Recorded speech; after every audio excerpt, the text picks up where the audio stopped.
In this video I will show you how you can fix no results for Fortnite on your Android device. Now let's just head over to our Play Store, and then if we go ahead now and if we search for Fortnite, what you'll notice once we search for Fortnite, it will say at the top no results for Fortnite.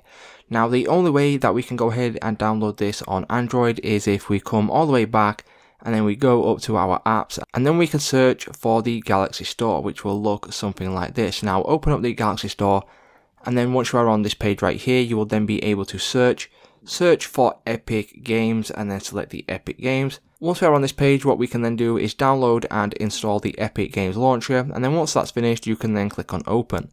From here is where you will then get access to Fortnite on your Samsung or Android device.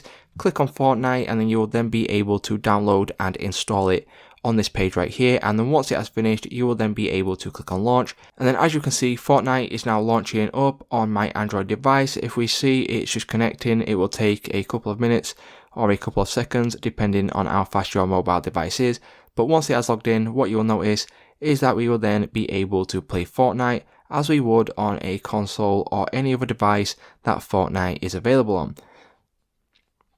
So as you can see, we're loaded in now. So what we can do is first of all choose the game mode that we want, and then we will then be able to go ahead and play as we would usually by clicking on play. As you'll notice, it is now matchmaking. So that's how simple it is to fix there is no results for Fortnite on your Android, guys. If this video does help you out, please leave a like on today's video, and I will see you in the next one.